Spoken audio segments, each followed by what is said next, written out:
यह तस्वीर शायद आपकी नजरों के सामने से भी गुजरी होगी। काफी देर तक यूं असहाय खड़े रहने के बाद वह हथिनी मर गई। साथ ही उसके पेट में पल रहा अजन्मा बच्चा भी दुनिया में आने से पहले ही मर गया। इनकी मौत के साथ ही काफी हद तक इंसानियत भी मर गई। दक्षिण भारत के केरल राज्य में एक गर्भवती हथिनी की विस्फोटक भरा अनानास खाने से मौत हुई। खबरों के मुताबिक कुछ शरारती तत्वों ने हथिनी को विस्फोटक भरा अनानास खिला दिया। मानव और जानवरों के बीच संघर्ष में मानवता के पतन की ये एक और कहानी है। वन विभाग के अधिकारियों के मुताबिक हथिनी की उम्र 14-15 साल रही होगी। घायल होने के बाद वो इतनी पीड़ा में थी कि 3 दिन तक वेलियार नदी में खड़ी रही और उस तक चिकित्सीय मदद पहुंचाने के सभी प्रयास नाकाम रहे। इस दौरान उसका मुंह और सूंड पानी के भीतर ही रहे।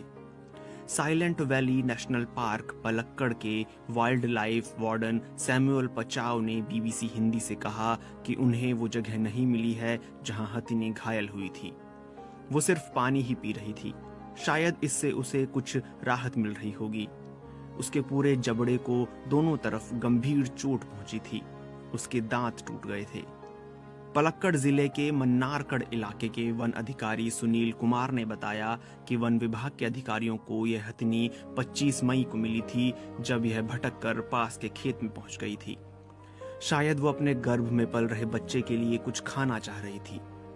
हथिनी के घायल होने की ये घटना लोगों की नजर में तब आई जब रैपिड रेस्पॉन्स टीम के वन अधिकारी मोहन कृष्णन ने फेसबुक पर इसके बारे में एक भावुक पोस्ट लिखी।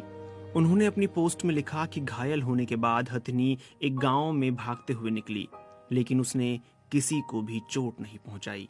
हथिनी की तस्वीर फेसबुक पर पोस्ट करते हुए उन्होंने लिखा कि वह भलाई से भरी हुई थी। वो कहते हैं कि तस्वीरों में हथिनी का दर्द कैद नहीं हुआ है। वहीं सुनील कुमार का कहना है कि वन विभाग ने हाथियों की मदद से हथिनी को नदी से बाहर निकालने की कोशिश की, लेकिन वो टस से मस नहीं हुई। वन विभाग पशु चिकित्सकों से हथिनी का ऑपरेशन करवाने की कोशिशें कर रहा था। आखिरकार हथिनी ने 27 मई को नदी में खड़े खड़े ही दम तोड़ दिया। जब उसके शव को पोस्टमार्टम के लिए ले जाया गया तो पता चला कि वो गर्भवती थी। कृष्णा ने अपनी पोस्ट में लिखा है कि पोस्टमार्टम करने वाले डॉक्टर ने बताया कि वो अकेली नहीं थी। मैं डॉक्टर के दर्द को समझ सकता था, हालांकि उनका चेहरा मास्क से छुपा था। हमने वहीं चिता जलाकर उसका अंतिम संस्कार कर दिया। हमने उसके सामने सिर झुकाकर अपना अंतिम सम्मान प्रकट किया। वहीं सैमुअल पचाव का कहना है कि इस मामले में मुकदमा दर्ज कर लिया गया है और हथिनी की मौत के लिए जिम्मेदार लोगों की पहचान करने की कोशिश की जा रही है।